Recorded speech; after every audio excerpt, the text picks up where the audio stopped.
ಎಲ್ರಿಗೂ ನಮಸ್ತೆ. ಸೌ ಕಿಚನ್ಗೆ ಸ್ವಾಗತ. ಬನ್ನಿ ಸ್ನೇಹಿತರೆ, ಇವತ್ತು ನಾಟಿ ಸ್ಟೈಲಲ್ಲಿ ಮಟನ್ ಸಾಂಬಾರು ಮುದ್ದೆ ಮಾಡ್ಕೊಳ್ತಾ ಇದ್ದೀನಿ.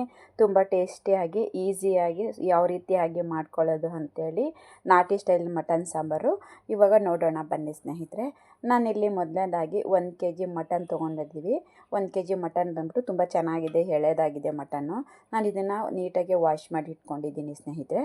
ನಾನಿಲ್ಲಿ ಮೊದಲನೇದಾಗಿ ಕುಕ್ಕರ್ ಇಟ್ಕೊಂಡಿದ್ದೀನಿ. ಕುಕ್ಕರಿಗೆ ಬಂದುಬಿಟ್ಟು 2 ಸ್ಪೂನಷ್ಟು ಎಣ್ಣೆ ಹಾಕ್ಕೊಳ್ತಾ ಇದ್ದೀನಿ. ಎಣ್ಣೆಗೆ ಬಂದುಬಿಟ್ಟು ನಾನು 1 ಇಡಿಯಷ್ಟು ಈರುಳ್ಳಿ ಉತ್ತರಿಸಿರೋಂಥದ್ದು ಹಾಕ್ಕೊಳ್ತಾ ಇದ್ದೀನಿ. 1 ಇಡಿ ಹಾಕ್ಕೊಂಡ್ರೆ ಸಾಕು 1 kg ಮಟನ್ನು. ನಾನಿಲ್ಲಿ ಈ ಸಾಂಬಾರು ಬಂದುಬಿಟ್ಟು ನಮಗೆ 4 ಜನಕ್ಕಾಗಷ್ಟು 2 ಟೈಮ್ ಆಗುತ್ತೆ. 4 ಜನಕ್ಕಾಗಷ್ಟು ನಾನು ಅಷ್ಟು ಕ್ವಾಂಟಿಟಿಲಿ ಮಾಡ್ಕೊಳ್ತಾ ಇದ್ದೀನಿ. ಇದು ಸ್ವಲ್ಪ ರೋಸ್ಟ್ ಆಗ್ತಿದ್ದಂಗೆ ನಾನೊಂದು 1/4 ಸ್ಪೂನಷ್ಟು ಅರಿಶಿನ ಪುಡಿ ಹಾಕ್ಕೊಳ್ತೀನಿ. ಅದನ್ನು ಸಹ ರೋಸ್ಟ್ ಮಾಡಿಕೊಂಡು ಒಂದು ರೌಂಡ್ ರೋಸ್ಟ್ ಮಾಡ್ಕೊಂಡು ಆದಮೇಲೆ ನಾನು ಇಲ್ಲಿ ಮಟನ್ನು ತೊಳೆದು ಇಟ್ಕೊಂಡಿದ್ದೀನಲ್ಲ, ಮಟನ್ನು ಸಹ ಹಾಕಿ ರೋಸ್ಟ್ ಮಾಡ್ಕೊಳ್ತೀನಿ. ಈ ಸಲ ಬಂದುಬಿಟ್ಟು ಅರಿಶಿನ ಪುಡಿ ಮಾಡಿಸ್ಕೊಂಡೆ ಸ್ನೇಹಿತರೆ. ಅದು ಯಾರೋ ಮೆಣಸಿನ್ಕಾಯಿ ಬಿಟ್ಬಿಟ್ಟಿದ್ರು, ಅದ್ರ ಮೇಲೆ ಹಾಕ್ತೆ ಅಂತೇಳಿ ಸ್ವಲ್ಪ ಕಲರ್ ಚೇಂಜ್ ಆಗಿದೆ.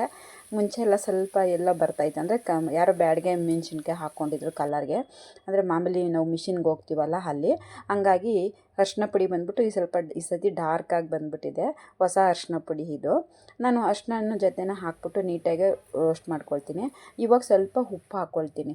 ಈ ಟೈಮಲ್ಲಿ ಸ್ವಲ್ಪ ಉಪ್ಪು ಹಾಕ್ಕೊಂಡ್ರೆ ಟೇಸ್ಟ್ ಬರುತ್ತೆ ಮಟನ್ನು, ಅದು ಟೇಸ್ಟು ಸಪ್ಪೆ ಹೊಡೆಯಲ್ಲ. ಈ ಟೈಮಲ್ಲಿ ಒಗ್ಗರಣೆ ಟೈಮಲ್ಲಿ ಸ್ವಲ್ಪ ಉಪ್ಪು ಹಾಕ್ಕೋಬೇಕು, ಸ್ವಲ್ಪ ನೀರು ಬಿಟ್ಕೊಳ್ಳುತ್ತೆ. ಇದನ್ನು ಸ್ವಲ್ಪ ನಾನು ಸ್ಲಿಮ್ ಮಾಡಿಬಿಟ್ಟು ಸೈಡ್ಗೆ ಇಟ್ಕೊಳ್ತೀನಿ ಮುಚ್ಚಳ ಮುಚ್ಕೊಂಡು. ಅಂದರೆ ವಿಸಲ್ ಹೊಡ್ಸಲ್ಲ, ಸೈಡ್ಗೆ ಹಂಗೆ ಒಂದು ಪ್ಲೇಟ್ ಥರ ಮುಚ್ಚಿಬಿಟ್ಟು ಸೈಡ್ಗೆ ಇಟ್ಕೊಳ್ತೀನಿ. ನೆಕ್ಸ್ಟು ನಾನಿಲ್ಲಿ ಬಾಣಲೆ ಇಟ್ಕೊಂಡಿದ್ದೀನಿ. ಬಾಣಲೆಗೆ 1 ಸ್ಪೂನಷ್ಟು ಎಣ್ಣೆ ಹಾಕ್ಕೊಂಡು 1.5 ಇಂಚಷ್ಟು ಚಕ್ಕೆ ಹಾಕ್ಕೊಳ್ತೀನಿ. 1.5 ಇಂಚಷ್ಟು ಹಸೆ ಶುಂಠಿ ಹಾಕ್ಕೊಳ್ತಾ ಇದ್ದೀನಿ. ದೊಡ್ಡದು 1 ಗೆಡ್ಡೆ ಈರುಳ್ಳಿ ಹಾಕ್ಕೊಳ್ತಾ ಇದ್ದೀನಿ. 3 ಲವಂಗ ಹಾಕ್ಕೊಳ್ತೀನಿ. 1.5 ಗೆಡ್ಡೆಯಷ್ಟು ಬೆಳ್ಳುಳ್ಳಿ ಹಾಕ್ಕೊಳ್ತಾ ಇದ್ದೀನಿ. ಇಷ್ಟೂ ನೀಟಾಗಿ ಹುರ್ಕೊಳ್ಳೋಣ. ಸ್ಲಿಮ್ಮಲ್ಲೇ ಇರಲಿ, ಹೈ ಫ್ಲೇಮ್ ಮಾಡ್ಕೊಳ್ಳೋದು ಬೇಡ, ಸೀದೋಗ್ಬಿಡುತ್ತೆ. ಯಾಕಂದರೆ ನಾವು ಒಂದೊಂದೇ ಸ್ಟೆಪ್ ಹಾಕ್ಕೊಳ್ಳೋಷ್ಟರಲ್ಲಿ ಸೀದೋಗ್ಬಿಡುತ್ತೆ. ಬಾಣಲೆ ಮಂದ ಇರುತ್ತಲ್ಲ, ಅದು ಹೀಟಾಗಿ ಏನಾಗುತ್ತೆ ಸೀದೋಗ್ಬಿಡುತ್ತೆ. ಸ್ವಲ್ಪ ಸಾಂಬಾರು ಅಷ್ಟೊಂದು ಟೇಸ್ಟ್ ಕೊಡೋಲ್ಲ. ಅದಕ್ಕೋಸ್ಕರ ನಾನು ಸ್ಲಿಮ್ಮಲ್ಲೇ ಇಟ್ಕೊಂಡು ಎಲ್ಲನೂ ಹುರ್ಕೊಳ್ತಾ ಇದ್ದೀನಿ. ಹುರ್ಕೊಂಡಾದ್ಮೇಲೆ ಪುದೀನ ಹಾಕ್ಕೊಳ್ತಾ ಇದ್ದೀನಿ. ಪುದೀನ ಬಂದುಬಿಟ್ಟು ಸ್ವಲ್ಪ ಎಣ್ಣೆಯಲ್ಲಿ ರೋಸ್ಟ್ ಮಾಡ್ಕೊಬೇಕು. ಮತ್ತು ಮಟನಿಗೆ ಬಂದುಬಿಟ್ಟು ಜಾಸ್ತಿ ಪುದೀನ ಹಾಕ್ಕೋಬಾರ್ದು, ಸ್ವಲ್ಪ ಹಾಕ್ಕೊಬೇಕು. ಕೊತ್ತಂಬರಿ ಜಾಸ್ತಿ ಹಾಕ್ಕೊಂಡ್ರೆ ನಡೆಯುತ್ತೆ. ಈ ಬಿರಿಯಾನಿ ಚಿಕನ್ಗೆಲ್ಲ ಗ್ರೇವಿಗಳಿಗೆಲ್ಲ ಪುದೀನ ಹೆಚ್ಚು ಹಾಕ್ಕೊಂಡ್ರೆ ಚೆನ್ನಾಗಿರುತ್ತೆ. ಹಂಗಾಗಿ ಮಟನ್ ಸಾಂಬಾರಿಗೆ ಸ್ವಲ್ಪ ಹಾಕ್ಕೋಬೇಕು. ನಾನು ಸ್ವಲ್ಪ ಹಾಕ್ಕೊಳ್ತಾ ಇದ್ದೀನಿ. ಅದ್ರ ಜೊತೆಯಲ್ಲಿ ಒಂದು 4 ಸ್ಪೂನು ಹಸಿ ಕೊಬ್ಬರಿ ತುರಿದಿಟ್ಕೊಂಡಿದ್ದೀನಿ. ಅದನ್ನು ಹಾಕ್ಕೊಂಡು ನಾನು ಎಲ್ಲನೂ ಮಿಕ್ಸ್ ಮಾಡಿಕೊಂಡು ಸ್ವಲ್ಪ ಹುರ್ಕೊಳ್ತಾ ಇದ್ದೀನಿ.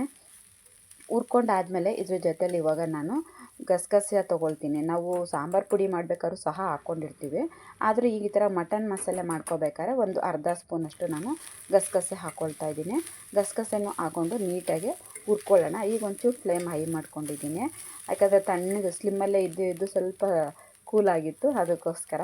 ಇವಾಗ ನಾನು ಗಸಗಸೆ ಹಾಕಿ ಒಂದು ರೌಂಡ್ ಹುರ್ಕೊಂಡ್ಮೇಲೆ ಇವಾಗ ನಾನು ಕೊತ್ತಂಬರಿ ಸೊಪ್ಪು ಹಾಕ್ಕೊಂಡು ಎಲ್ಲನೂ ಮಿಕ್ಸ್ ಮಾಡ್ಕೊಳ್ತಾ ಇದ್ದೀನಿ. ನಾವಿಲ್ಲಿ ಬಂದುಬಿಟ್ಟು ಟೊಮೊಟೊ ಬಳಸ್ಕೊಳ್ತಾ ಇಲ್ಲ ಇವತ್ತು.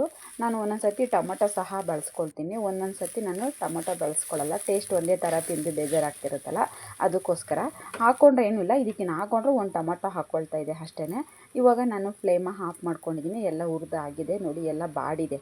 ಇವಾಗ ಇದಕ್ಕೆ ಬಂದುಬಿಟ್ಟು ನಾನೊಂದು 3 ಸ್ಪೂನಷ್ಟು ಹುರ್ಗಡ್ಲೆ ಹಾಕ್ಕೊಳ್ತೀನಿ. ಹುರ್ಗಡ್ಲೆ ಹಾಕ್ಕೊಂಬಿಟ್ಟು ಇದನ್ನು ಕೂಲಾಗೋದಕ್ಕೆ ಬಿಟ್ಕೊಳ್ಳೋಣ. ಕೂಲಾಗಿಬಿಡಲಿ ಇದು. ಕೂಲಾದಮೇಲೆ ಇದನ್ನು ಬಂದುಬಿಟ್ಟು ನಾನು ರುಬ್ಕೊಳ್ತೀನಿ ಮಸಾಲೆನ.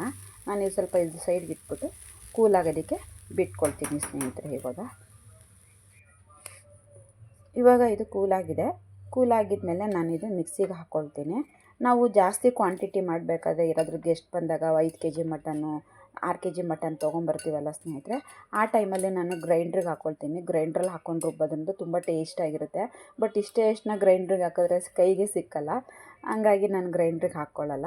ನಾನು ಇದನ್ನು ನುಣ್ಣಗೆ ರುಬ್ಕೊಂಡಿಲ್ಲ, ತರ್ತರಿಯಾಗಿ ರುಬ್ಕೊಂಡಿದ್ದೀನಿ. ಸ್ವಲ್ಪ ತರ್ತರಿಯಾಗಿ ರುಬ್ಕೊಂಡಾದಮೇಲೆ ನಾನಿಲ್ಲಿ 2 ಸ್ಪೂನಷ್ಟು ಧನಿಯಾ ಪುಡಿ ಹಾಕ್ಕೊಳ್ತಾ ಇದ್ದೀನಿ, ಮತ್ತು 3/4 ಸ್ಪೂನಷ್ಟು ಅಚ್ಕಾರದ ಪುಡಿ ಹಾಕ್ಕೊಳ್ತಾ ಇದ್ದೀನಿ. ಇದ್ರ ಜೊತೇಲಿ ಬಂದುಬಿಟ್ಟು ನಾವು ಮನೇಲಿ ರೆಗ್ಯುಲರಾಗಿ ಸಾಂಬಾರು ಪುಡಿಗೆ ನಾವು ತರಕಾರಿ ಸಾಂಬಾರು ಮಾಡೋದಕ್ಕೆಲ್ಲ ಬಳಸ್ಕೊಳ್ತೀವಲ್ಲ ಸಾಂಬಾರು ಪುಡಿ, ಅದನ್ನು ಸಹ ನಾನು ಈ ಸೋಟ್ ಇಟ್ಕೊಂಡಿದ್ದೀನಿ. ಈ ಸೋಟಲ್ಲಿ ಅರ್ಧ ಸ್ಪೂನಷ್ಟು ಸಾಂಬಾರು ಪುಡಿ ಹಾಕ್ಕೊಂಡು ಇವಾಗ ಇದನ್ನು ನಾನು ರುಬ್ಕೊಳ್ತೀನಿ. ನೋಡಿ ಈ ರೀತಿಯಾಗಿ ನುಣ್ಣಗೆ ನಾನು ರುಬ್ಕೊಂಡಿದ್ದೀನಿ ಸ್ನೇಹಿತರೆ. ಓಕೆ, ಇವಾಗ ನಾನು ಸೈಡ್ಗೆ ಇಟ್ಕೊತೀನಿ. ನಾನೇನು ಆವಾಗಲೇ ಕುಕ್ಕರ್ ಇಟ್ಟಿದ್ನಲ್ವ ನೋಡಿ, ಅದೆಲ್ಲ ನೀಟಾಗಿ ನೀರು ಬಿಟ್ಕೊಂಡು ನೀರು ಸಹ ಸುಂಡಿದೆ. ಈ ರೀತಿಯಾಗಿ ನೀರು ಸುಂಡೋಗಬೇಕು. ನಾವು ಮಟನ್ ಫ್ರೈ ಮಾಡ್ಕೊಂಡಾಗ ಈ ರೀತಿಯಾಗಿ ನೀರನ್ನ ಸುಂಡೋಗಬೇಕು. ಉಪ್ಪು ಹಾಕಿರೋ ನೀರು ಸಹ ಸುಂಡೋಗಿದೆ, ಆವಾಗ ಟೇಸ್ಟ್ ಜಾಸ್ತಿ. ಮಟನ್ನು ಸಹ ಸ್ವಲ್ಪ ಉಪ್ಪು ಹಿಡಿದಿರುತ್ತೆ. ನಾನು ರುಬ್ಬಿಟ್ಕೊಂಡಿರೋಂಥ ಮಸಾಲೆನೂ ಹಾಕ್ಕೊಂಡು ಒಂದು ರೌಂಡು ಮಿಕ್ಸ್ ಮಾಡ್ಕೊಂಡ್ಬಿಟ್ಟು ಆಮೇಲೆ ಆ ಜಾರಲ್ಲಿರೋ ಮಸಾಲೆನೆಲ್ಲ ನಾನು ತೊಳೆದ್ಬಿಟ್ಟು ಹಾಕ್ಕೊಳ್ತೀನಿ. ನಾನು ಸಾಂಬಾರನ್ನ ಬಂದ್ಬಿಟ್ಟು ತಳ್ಳಗೆ ಮಾಡ್ಕೊಳ್ತೀನಿ ಸ್ನೇಹಿತರೆ. ನಮ್ಮ ಮನೆಗಳಲ್ಲಿ ಈ ರೀತಿ ತಳ್ಳಗೆ ಮಾಡ್ಕೊಂಡ್ಬಿಟ್ರೆ ಈ ಸೂಪ್ ಥರ ಗ್ಲಾಸಲ್ಲಿ ಹಾಕ್ಕೊಂಡು ಓಡಾಡ್ಕೊಂಡು ಕುಡಿತಾ ಇರ್ತಾರೆ, ತುಂಬ ಟೇಸ್ಟಿಯಾಗಿರುತ್ತೆ ಅಂತ.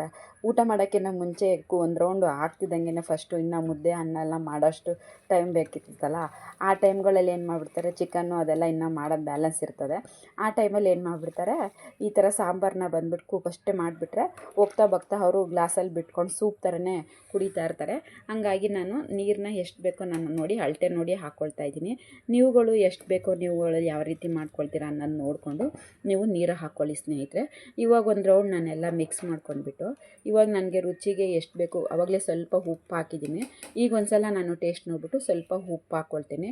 ಉಪ್ಪು ಹಾಕ್ಬಿಟ್ಟು ನೀಟಾಗಿ ಮಿಕ್ಸ್ ಮಾಡ್ಕೊಂಡ್ಬಿಟ್ಟು ಇವಾಗ ನಾನು ಇದಕ್ಕೆ 2 ವಿಸಲ್ ಹೊಡೆಸ್ಕೊಳ್ತೀನಿ ಸ್ನೇಹಿತರೆ. ಮಟನ್ ತುಂಬ ಎಳೆದಾಗಿದೆ, ಚೆನ್ನಾಗಿದೆ ಮಟನ್ನು, ಜಾಸ್ತಿ ಬೇಯಿಸಬಾರ್ದು. ನಾನು ಆಲ್ರೆಡಿ ಸ್ಲಿಮ್ಮಲ್ಲೇ ಒಂದು 20 ನಿಮಿಷ ನಾನು ಮಸಾಲೆ ರುಬ್ಕೊಳ್ಳೋಷ್ಟರಲ್ಲಿ ಬೇಯಿಸ್ಕೊಂಡಿದ್ದೆ ಒಗ್ಗರಣೆಯಲ್ಲಿ. ಹಾಗಾಗಿ 2 ವಿಸಲ್ ಮಾತ್ರ ಹೊಡೆಸ್ಕೊಂಡಿದ್ದೀನಿ ಸ್ನೇಹಿತರೆ. ನೋಡಿ ನೀಟಾಗಿ ಬೆಂದು ಎಣ್ಣೆ ಬಿಟ್ಟಿದೆ, ಸೂಪರಾಗಿದೆ. ಅಷ್ಟರಲ್ಲಿ ನಾನು ಆ ಕಡೆ ಆಲ್ರೆಡಿ ಮುದ್ದೆ ಮಾಡ್ಕೊಂಡಿದ್ದೀನಿ, ಅನ್ನ ಮಾಡ್ಕೊಂಡಿದ್ದೀನಿ ಸ್ನೇಹಿತರೆ. ಇದ್ರ ಜೊತೆಗೆ ಚಿಕನ್ ಫ್ರೈ ಸಹ ನಾನು ಮಾಡ್ಕೊಂಡಿದ್ದೀನಿ. ನೋಡಿ ಸಾಂಬಾರು ಪರ್ಫೆಕ್ಟ್ ಅಳತೆಯಲ್ಲಿ ಆಗಿದೆ ಸ್ನೇಹಿತರೆ. ಯಾರೆಲ್ಲ ಫಸ್ಟ್ ಟೈಮ್ ನನ್ನ ಚಾನಲ್ ನೋಡ್ತಾ ಇದ್ದೀರಾ, ನನ್ನ ಚಾನಲ್ ಸಬ್ಸ್ಕ್ರೈಬ್ ಮಾಡ್ಕೊಳ್ಳಿ. ಮತ್ತು ಈ ರೆಸಿಪಿ ಇಷ್ಟ ಆದರೆ ಒಂದು ಲೈಕ್ ಮಾಡಿ, ಮತ್ತು ನಿಮ್ಗೆ ಬೇಕಾಗಿರೋದು ಶೇರ್ ಮಾಡಿ, ಮತ್ತು ಈ ರೆಸಿಪಿ ಹೇಗಿತ್ತು ಅಂತ ಒಂದು ಕಮೆಂಟ್ಸ್ ಹಾಕಿ. ಥ್ಯಾಂಕ್ ಯು ಸ್ನೇಹಿತರೆ, ನನಗೆ ಈ ರೀತಿಯಾಗಿ ವೀಡಿಯೋಗಳನ್ನ ನೋಡಿ ಸಹಕರಿಸ್ತಿರೋದಕ್ಕೆ ಥ್ಯಾಂಕ್ ಯು.